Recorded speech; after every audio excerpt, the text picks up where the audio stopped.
Good morning, Pokey Crew. My name is Ariel. This is my brother Gabe, today in character as Mr. C, and we're part of Ted's Pokepon here in Norwood, Ohio. Mr. C, always the skeptic about Pokemon, is here with questions today, and I might be able to answer them or maybe not.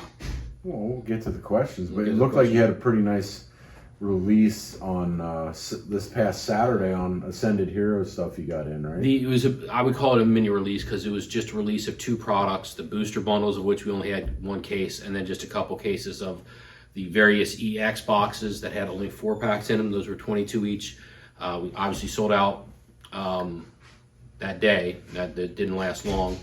It never does on that, especially a set like Ascended Heroes that is just very in demand, with the possibility of pulling, cards close to or over $1,000 raw. Yeah, so, but the pull rates are low on this set, aren't they? if you want the big cards, it's low. The pull rates are pretty decent because it actually has regular illustration rares, but it's just when packs are so expensive and so hard to come by. If you get 4 packs, you might get a regular EX card, that maybe is worth $1, and even though that's a hit, people don't consider it a hit when they're looking for bigger stuff. But it was a pretty good crowd. I wasn't the biggest crowd we had, like the previous release, but it was a good line. We told people that we weren't going to get as much, but that's just the way it is right now with allocation, and some places don't even get any, so can't really complain at all on that. Okay, so I guess a couple questions I have just on some of the business part of it. Well, first of all, why do you and Michael's the brother who's not here, he's the other Pokemon guy, but why do you guys think that you have to buy every single card that comes in the shop when people bring in binders of Pokemon cards and you guys got to look through them? Like sometimes both of you are working on a binder for an hour. We do have other stuff we do in this business here, but go ahead. We don't buy every single card that comes in. Seems like it. I know it seems like it to you because you look back there and you see us working, and but would you rather have us not have cases that are full? And we have to keep the cases full. And sometimes people bring in a collection of cards and they're all good cards that we know will sell. So you have to go through, price each one so we can buy it for. Sometimes they sell all of them, sometimes they don't. Just like some other things, it just takes time to go through them.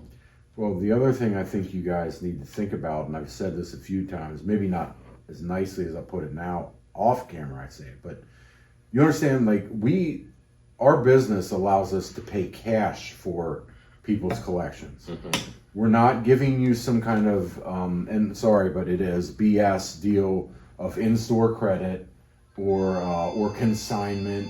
We're actually offering you a real cash value, and I think you guys maybe need to understand that there's no other places in Cincinnati to do that.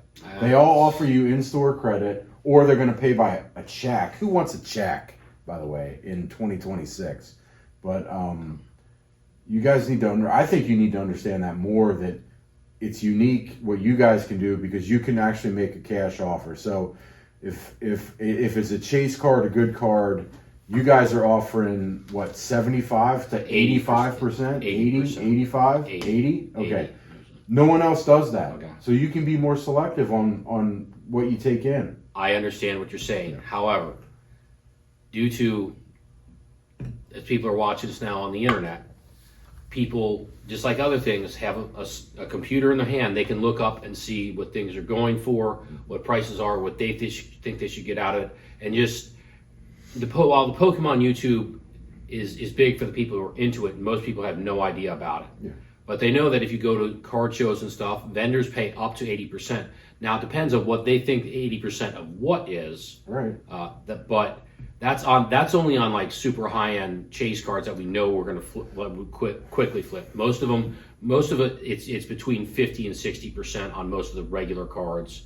And I mean, it's just like if somebody comes in with a $3 card, I'm not going to pay you $1.50 on it though. It's like, it sits for too long. Yeah, but the example I would get to maybe help people who are watching understand better is what we've seen over 50 years of being in the pawn business. Mm-hmm. So somebody brings a piece of jewelry to us. Let's just say it's a heavy gold chain. Mm-hmm. So they'll go to a jeweler first. Yep. And so the jeweler will say, well, this is worth this amount, X amount. Yeah. Don't take less than X. Yeah. But the jeweler isn't actually offering them. No, correct. The jeweler is not going to put the cash out to get that item. So then the person comes to us. We actually make them a cash offer on the item. They get mad at us because the jeweler said it's worth this. Well, no, it's actually worth this, and we're paying you a good price because we pay cash. They'll go back to the jeweler. We actually tell them, go tell the jeweler that you'll take his offer on what he said it was worth. That never happens. Then the people walk back through the door again with the item and sell it to us. I think you can do that on Pokemon cards. To a certain extent, you're correct. Because a lot of places around here, I'm not talking card shows, some card shops, it's just their policy, they only pay 50% on a card. And some shops won't touch a card that's less than 4 years old because of how volatile the market can be. But as far as what we've seen though, and what has worked, is we can buy those cards and sell them quickly if they're in demand cards. Also, not so much anymore. You could be able to find cards that we could grade and greatly increase our return on investment. So on the good cards, you're going to do it on volume. You're going to make 15 to 20% a lot. Is that what you're saying? Over and over. Yes. Okay. And that's actually, and I know this is kind of funny. These are some margins as far as selling things that pawnbrokers aren't normally comfortable with. No, I'm not. However, you can see it mainly in the sealed product we have, how quickly that moves. And especially not the stuff on initial allocation that we know we can offer the MSRP price and is going to sell anyway. But after that, I have to scour the list for stuff that we can make maybe 10 to 20% on just to have stuff on our shelves. It wasn't always this way. When we first got in, you could find stuff for below what the regular wholesale price on something brand new coming out was. It's not that way right now. I don't know if it'll ever be that way again on certain items like booster boxes and trainer boxes because those are in-demand items. People would rather buy an Ascended Heroes trainer box at 150 to 160 if we had them out for sale here than an Ascended Heroes poster collection which has a one extra pack for 125. So you have 10 packs in that, but we had them at the same time and we sold out of the trainer boxes before we sold out of those. Okay. So it's just the perception that people have that certain items carry a luxury kind of premium over other items. But it's not easy to keep it stocked because I look at how few booster bundles we have of Destined Rivals left, and that's the only Destined Rivals we have in right now. And I thought we were good for a little while, but they've sold so well, I'm going to have to try and buy more, and it's not easy, and we're not making much on it. Okay. So another question is, now I heard, and I did confirm it online with one shop, but so two big card hobby shops are going out of business in Cincinnati. But again, at the same time, I keep seeing new ones open. So where are we going with the overall market with this hobby of collecting cards? Not just Pokemon, but sports cards are huge. But in earlier videos, I've said this, it's just like the pawnbroking industry. When things are hot, people want to get into pawnbroking, they want to open pawn shops. I think that's what's going on still with the card stuff, even though there's been some that have closed. But card shops are opening everywhere. Everyone's doing the same thing. And it seems like to me that everyone is splitting. There's only so much in the pie. The pie is only so big. Yep. And it seems to me like everyone is just trading nickels in this business. Well, obviously the advantage we have is we're not just a card shop, so we're not just dependent on income from this. Advantage, check.